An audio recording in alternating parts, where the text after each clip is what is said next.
তোমরা অনেকেই আমার নানির বাসা দেখতে চেয়েছিলে। কোনো সময় দেখানো হয়নি। আজকে আমার নানার খরচ তার জন্য এই সুযোগে তোমাদের আমার নানির বাসা দেখিয়ে দিচ্ছি। যাই হোক অনেক কষ্ট লাগে। আর আর আমার নানির বাসা আমার ১ম টা হলো আমার মামানির ঘর, বড় মামানির। তারপর হলো আমার নানির, তারপর হলো আমার ছোট মামানি। এখানে আমার মামাই রান্না করতেছে। এখানে সবাই মিলেই রান্নাবাড়া করা হয়েছে। আর এইটা আমার বড় মামা।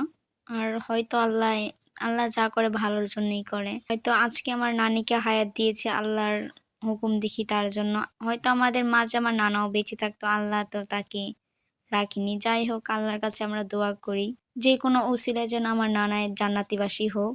আর অনেকটা কষ্ট লাগে। এইটা ভেবেও অনেক ভালো লাগে আল্লাহ আমাদের নানির আদর সুযোগ দিয়েছে। আমার দাদি দাদা আমি দেখিনি কোনো সময়। হয়তো আমার দাদি দাদা দেখলেও আমি অনেকটা মানে আমি আমি অনেকটা আমি বলতে পারতাম দাদি দাদা।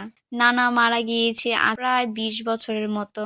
আর নানার ওইদিন খরচ ছিল, এটা গত বছরের আমার ভিডিও ছিল। সামনের মাসের ৬ তারিখে আবার আমার নানার খরচ। ১ বছর পার হয়ে গিয়েছে আর আমি এখন ভিডিওটা আপলোড করতেছি।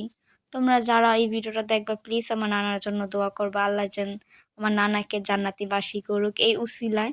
আর আমার নানা কি বলবো, আমার নানার অনেক নাম ছিল, আমি আমার আম্মুর দিক থেকে শুনি। এখন তোমাদের আমি পুরো বাসাটা ঘুরে দেখাবো আর কোন জায়গা কে কে থাকে সেগুলাই দেখাবো। তাহলে চলো। আমার নানির ঘর আর উপরে কাঁঠাল গাছ আর ওই তো ওইখানে আমার নানাকে মাটি দেওয়া হয়েছে। আমি ওইখানে একটু দেখতে যাইতাছি। আমার যখন শুনছি আমি অনেকটা বোকা ছিলাম। এখানে যে আমার নানাকে মাটি দেওয়া হয়েছে আমি নিজেও জানতাম না। আরও মানে জানছি আর অনেক আগেই জানা হয়েছে। এখন আমি নানা এখানে দাঁড়িয়ে থেকে কতক্ষণ থেকে সূরা-মুরা পড়ে এসেছি। আর এখানে আমার নানাকে মাটি দেওয়া হইছে। তোমরা যারা এই ভিডিওটা দেখতেছো প্লিজ সবাই আমার নানার জন্য দোয়া করবা। আমার নানাকে যেমন আল্লাহ বেহেশতে দান করুক। আমার নানার সকল গুনাহ মাফ করে দিক। আমার নানা মানুষদের জন্য অনেক কিছু করেছে।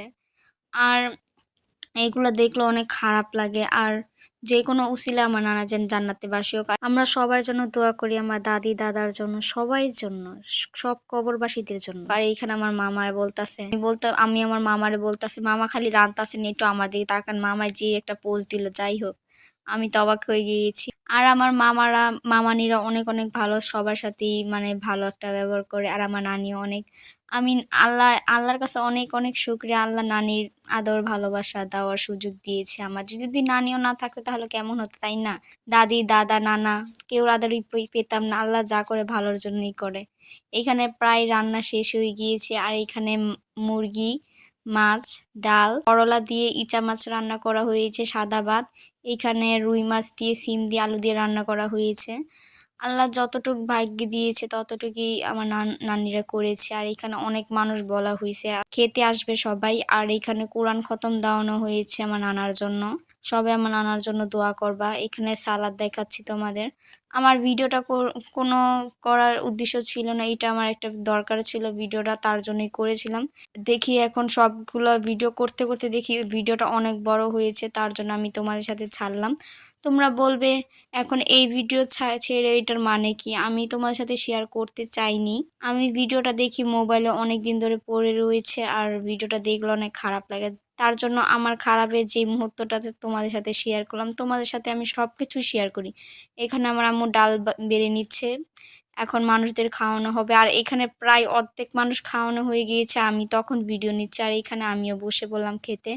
আর তোমরা যেখান থেকে দেখতেছো প্লিজ আমার নানার জন্য দোয়া করবা। আল্লাহ যেন আমার নানার সকল গুনাহ মাফ করুক। কিছু মানুষ এসে বলবে মোবাইলে কেন বলতেছো মাফ করে? আল্লাহর কাছে হ্যাঁ আমি দোয়া করি, তোমরাও দোয়া করবা।